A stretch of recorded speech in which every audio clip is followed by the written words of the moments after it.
welcome to a brand new episode of Virtual Coffee. My name is Alexa Collier, and on this podcast, I have virtual coffee with innovative and accomplished early career professionals and small business owners. Now, with me today is Isabel Aagaard, the founder of LastObject.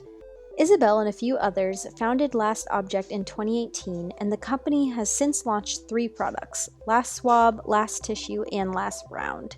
Her company's mission is to eliminate single-use items by creating reusable, sustainable alternatives, and their purpose is to provide the world with sustainable choices. LastObject is based in Copenhagen, Denmark, and I'm really looking forward to hearing Isabel's journey. Now, before we dive into her episode, I'd really appreciate if you could rate and review Virtual Coffee on the Apple Podcasts app. You can also find us on Instagram and Facebook at Virtual Coffee Podcast. Thank you so much for your support and happy listening. Now let's hear more about Isabel's journey. Welcome, Isabel. Thank you so much for speaking with me today. Thank you. Thank you for having me. Yes, I'm so excited to hear your journey. I've been following your company on Instagram and just love everything you guys are doing. So to kick things off, I would love to hear LastObject's mission in your own words and where the idea came from to create this business. Well, we started, I think, about 1.5 years ago now. We're all 3 designers, the founders, and we were sitting in a shared office space and had designed so many different things in different areas. I was working at hospitals at that point, and the boys were working on a lot of different furniture and design for kitchens and stuff like that. And we were just talking over lunch about like what we really wanted to do, and we just all had this want, need, or feeling that we wanted to do something that really meant something bigger, something that really made a difference for the environment.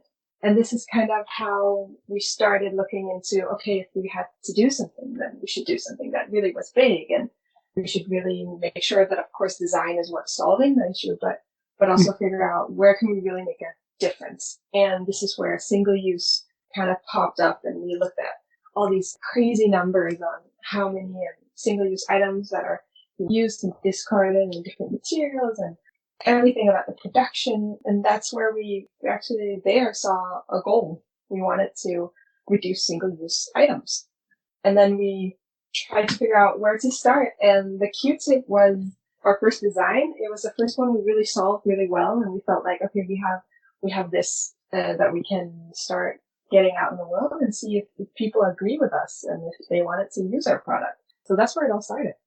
I love how you mentioned you were just talking over lunch and, I'm sure it was through several discussions, but discovered this problem with single-use products and boom, you have a company, although I'm sure it wasn't as easy as just saying boom or snapping your fingers, but that is excellent. I love that you all started with a problem and also were able to leverage your passion for design and wanting to help the environment to solve for that problem.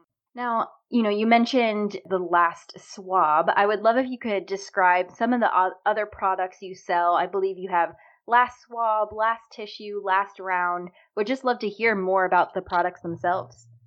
They all come from the want and the idea and the mission to reduce the single-use product. So Last Swab is a Q-tip, a reusable Q-tip. So it has a very strong core. It looks exactly like a Q-tip. This is very important for us in all our product design, is that we really go back to the single-use element and see where and what are the characteristics. So you're not in doubt of how you're going to use it, how you're going to apply it in your everyday life. So it looks exactly like a Q-tip. It has a very strong core, and then the ends are made of a more soft, almost like a silicone feel, but it's TPE. And we have 2 versions, one for makeup, one for your ears. One for your ears has more of a textured feel to it, so it can kind of grab more. It's really good if you want to put on oil on different areas of your body, then it can kind of catch the liquid in a sense. The makeup version has more of a smooth surface, still the same TPE, silicone, rubbery feeling. And then it has more of a pointy edge for edits and a rounded edge for more smoothing surfaces or putting on eyeshadows. How do you wash them? Do you just wash them by hand? Do you throw them in the washing machine? So the different products have different components and different uses. Last Swab is just underneath the sink. You wash the ends. You can sterilize them, not in boiling water. That's not good for the material. But yeah, you just wash them under the sink. Excellent. And in warm water and soap. And with the tissues, you put all the tissues in a washing bag typically because they're quite small. So that's very simple. And the container itself of Last Tissue is made of silicone. So this is actually dishwasher safe. And with Last Round, the rounds are actually a mix of the two in a sense in the washing department, because when you use Last Round, which is a replacement for cotton rounds, cotton pads, when you use them to remove makeup or clean your face or peel anything in that area, you can actually just wash them under the sink with water and soap. And what I do actually, I use them throughout 1-2 months, and then I put them in a washing bag and put them in a washing machine. So they can do both, but it's easier to do it maybe once a while. Excellent. Yeah, I love how even the packaging can be washed and seems sustainable as well, which is just excellent. Yeah, these products are also just so beautiful, and even how you present them online and sell them, they're just very beautiful. And I do want to dive into your design background in a second, but one other quick question is, where do you ship your products? Are you shipping them internationally, just in Denmark? We ship all over the world, and we launch all our products actually on Kickstarter. But after that, and when they end up in our web shop, we also sell in around 500 stores now. So Oh, wow. Maybe in your local neighborhood, we have a shop locator on our website if you want to just check them out. Yeah, congratulations on that. I mean, getting into a store, that's a huge accomplishment. Awesome. Thank you. Yeah. Speaking of this journey of launching LastObject, and now you're in stores, I just want to know more about the major steps you took, or perhaps the challenges you faced. Just what comes to mind, highlights of this business journey. Just kind of walk me through that a little bit, of the steps you and your founders took. Yes. Well, in the beginning, we used a lot of time on, of course, product development. Last Swap came very easily. I think up until the Kickstarter, we've been working the story, how to display it, how to really communicate the issue, and also communicate how we can solve, or how you as a consumer can solve a huge issue by using a product like this. So this has mostly been the work that we've been completely covered by. But after launching, I think we've been on Kickstarter for 3 days, and we got copied. And this is very typical for Kickstarter. I didn't know this. And we've done Kickstarters, but not as successful a product to be copied. Yes. So I think that was really hard for us to figure out what to do, because do you use a lot of money on, tracking all these copies down and getting them closed? We had a patent pending at that point, and that's gone through now, but it's also a lot of money to use on lawyers and on registering your design. And we wanted to do a lot of different products. So it's just, that was actually for us as a startup really something that we had to deal with, because this could be something that would kind of end for us if we didn't make sure that we did protect ourselves in this sense. And if our copies had actually been good quality, I wouldn't have that big of a problem with it, because there are plenty of people who want Last Swab in our product. So if we want to share that space, that's not the issue. It's mostly the issue that people that think that they're getting the quality that they're getting with our product, but then they're getting something that's very cheaply made, and that breaks after a few uses. And then I feel that we're contributing somebody having a business that's actually making more harm on the planet. And that just feels so the opposite of what we wanted to create. Right. Yeah, that sounds very challenging. Yeah, I couldn't even imagine, you're just kicking off your startup, you're trying to figure out the business in and of itself, let alone developing the products, selling the products, getting on Kickstarter. And now you have these folks coming in who are just trying to copy and steal your idea. Like, oh gosh, yeah, that I can't imagine trying to handle that all at once. Yeah.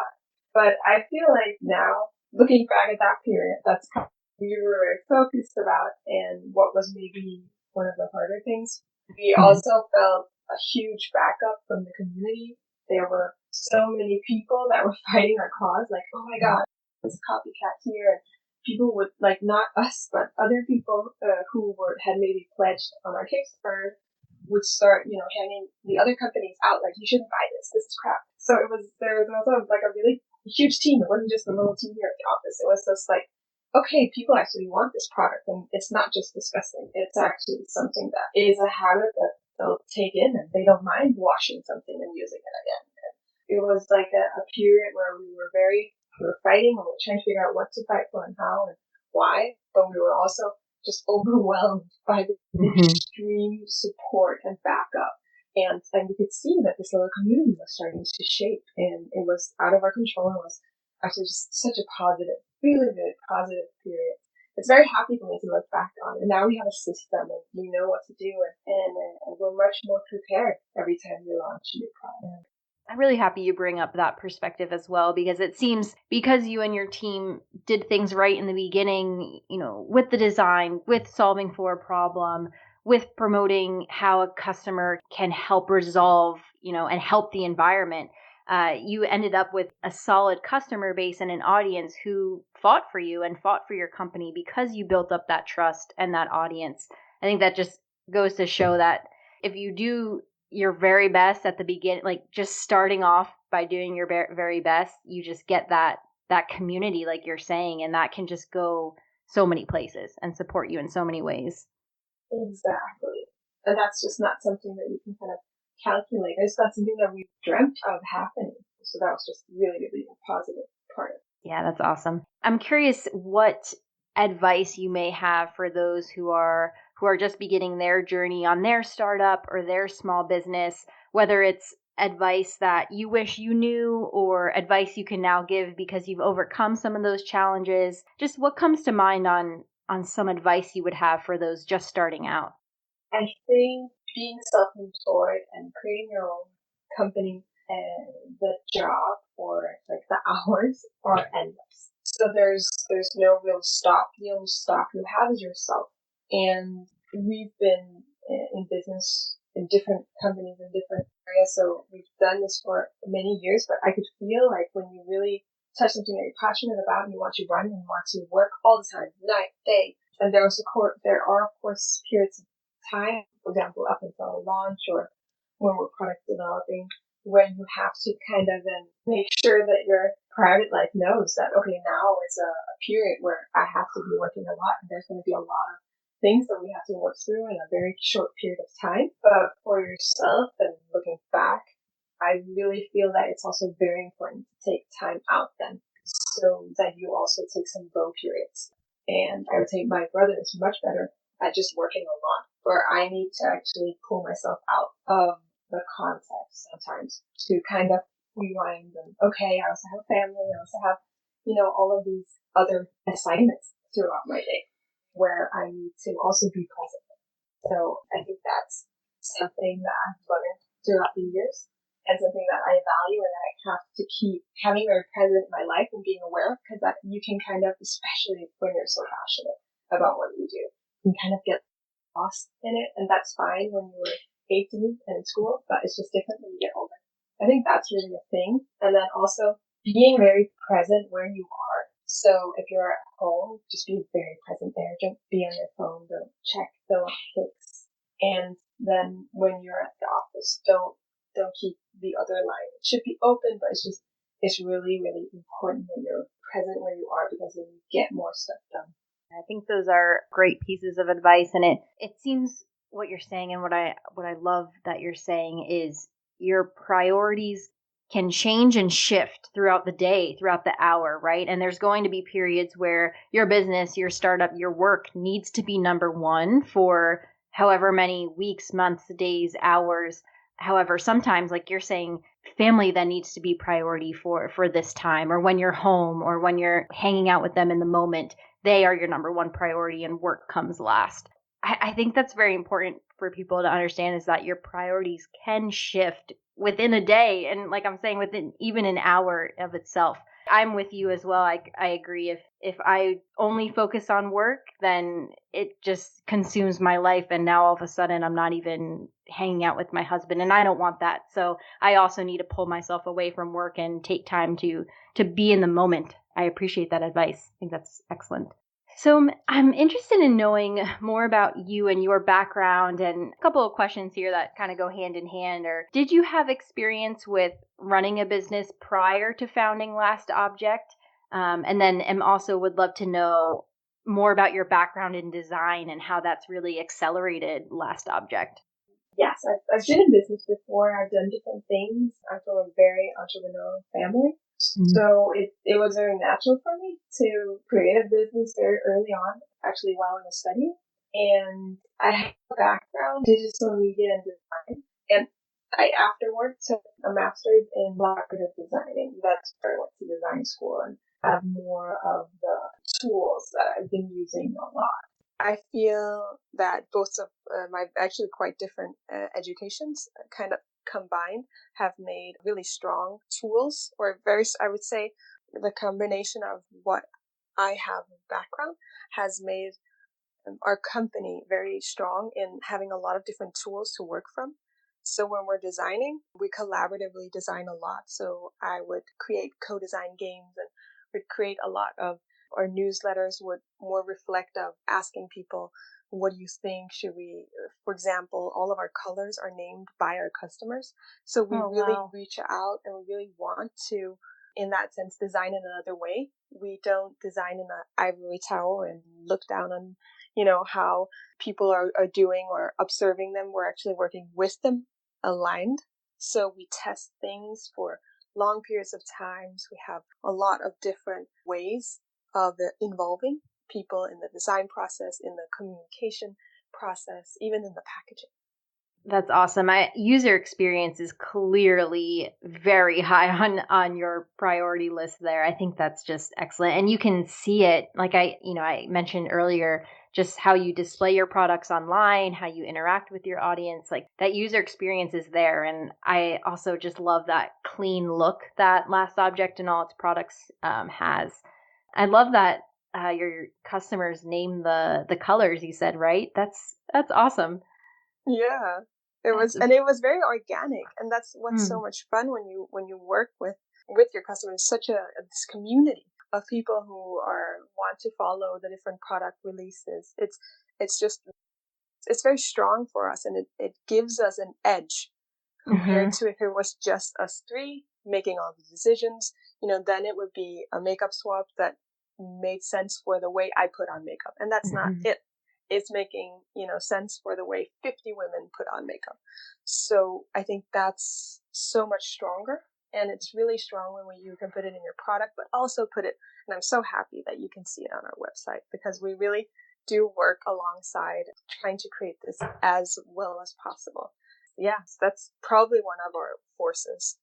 It's just excellent. And your mindset and, you and your founder's mindset here that I'm hearing throughout our conversation, that's the mindset that every founder, every designer needs to have. I just am totally here for it, support it 100%. I think that'll just bring you so much success, and because you're creating this loyal audience, and once you have that, I mean, who knows where you can go. The limit is endless. Exactly. And that's also, it's one of the things that we talked about in the beginning of the interview, that it's something that came very early on. It was a surprise for us that we actually had this weigh-in, all of these people with all these opinions. It was like amazing. Okay, we can actually really create something and get feedback quick. Yeah. Yeah. And that's how also your product is good, is the right product, because I was thinking in my head, how do you start creating that audience? And I think that does come from the product itself, from the company's mission, right? Like the actual thing you're designing and selling and giving to your audience. It needs to start with that. And then the audience can come from that. And now it's just a perfect blend of great products, loyal audience. What an excellent company. Thank you. That is so awesome. So where are you hoping to take LastObject? I'm curious of your major goals, future milestones for the business. Obviously, I don't want you to give away any of your secrets, but just interested in knowing where you're hoping to take it. Is it going into more storefronts, just launching more products? What's the future of LastObject? I think our main mission and our main goal Mm-hmm. is to really make a difference. And that means replace single use items in general. And I think that it's going to take a while, but I hope we really put a dent into the single use industry. And I hope that we can see that some of the numbers will fall. For example, something like Q-tips, the production, it grows every year with 3%. Can we see next year that that's only 2%? Can we see an actual difference in what we're doing, that we will start consuming less? I think that's really a goal. And this will, of course, for our company be us coming out, being in more storefronts, having more products, and being more sharp and improving our already existing products so that they make even more of a difference, or that they are more durable.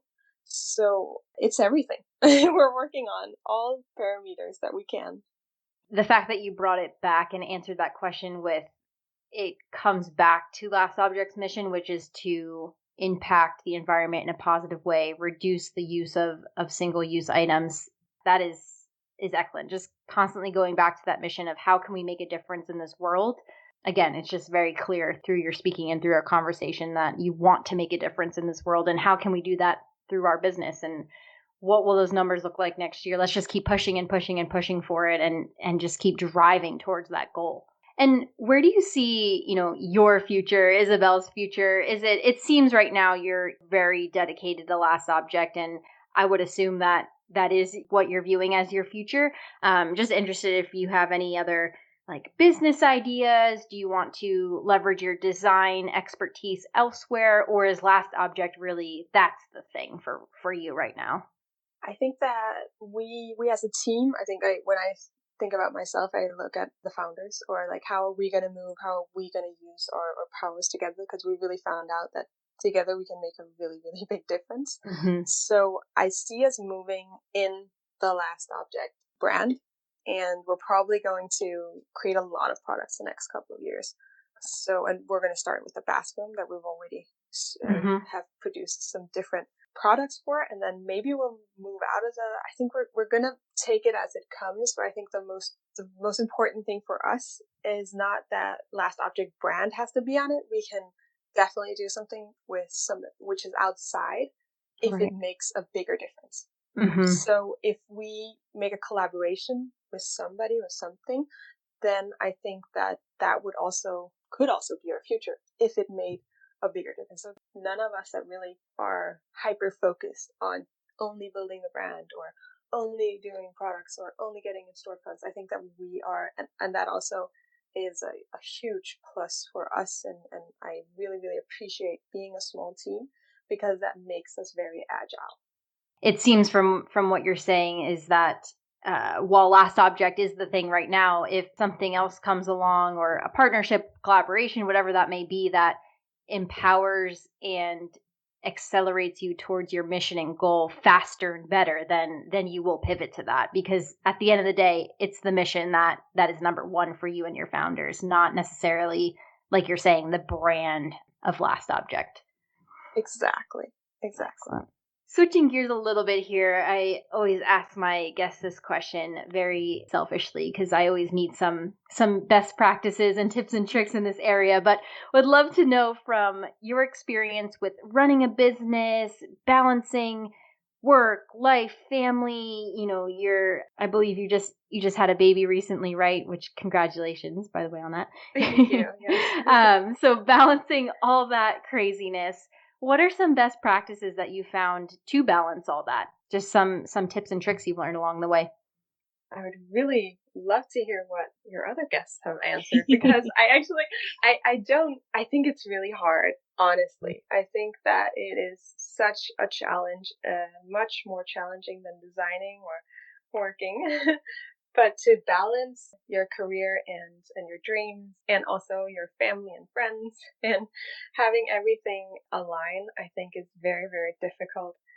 I myself have a very supportive husband. I think that I can really, really come forward with that. And we've always been in business in my family, in my close family, together. And I think this is having this support and having this openness to take your work home and take your home to work, having that balance and having that possibility. I think my baby and my baby boy that I have for almost 4 months ago now, he came to the office after he was a couple of weeks.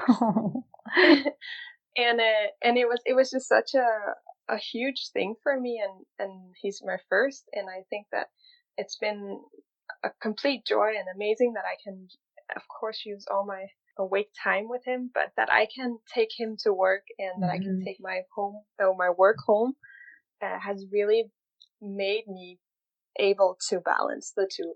And it's of course a little extreme now, and it will be different when he gets older.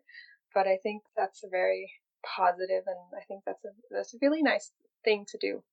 Yes, definitely. I love how you stated you can bring work to home and home to work. That's something that hasn't come up in these episodes yet. And I think the value there is so high of being able to just, like you're mentioning, bring your baby to work, and then also maybe being able to answer some emails while you're home, or if you need to solve a crisis really quickly. Like, it doesn't have to be just put in these solid boxes where you cannot talk about work at home and you cannot talk about your life at work. That blend is so important, and being able to transition smoothly from one to the other. I think that is, very valuable and really helps with that balance. Exactly, it does. It does. And you have to have the acceptance at home to take work home, but you also need acceptance at your workplace, that it's okay that you can bring your child, or that you'll come in a little bit later because you're going to pick up or send off some of the kids to one or the other. So I think that's just very, very strong. And also just having, I feel that especially the last couple of months, having such a huge support network at home, being able to help me take care of my child, I think that also is really, really important. I completely agree. Yeah, I think it all comes down to just being able to be your true self, because as we're saying, you're not one or the other, right? You're not just work, and you're not just your personal life. You're clearly both. So how can you just be yourself in both areas? Yeah. Exactly. Yeah. So my last big question here for you, Isabel, is, in this moment, what is your proudest accomplishment? Now, this can be related to Last Object or not at all. Just when I ask you that question, what's the first thing that comes to mind of what is your proudest accomplishment? Oof.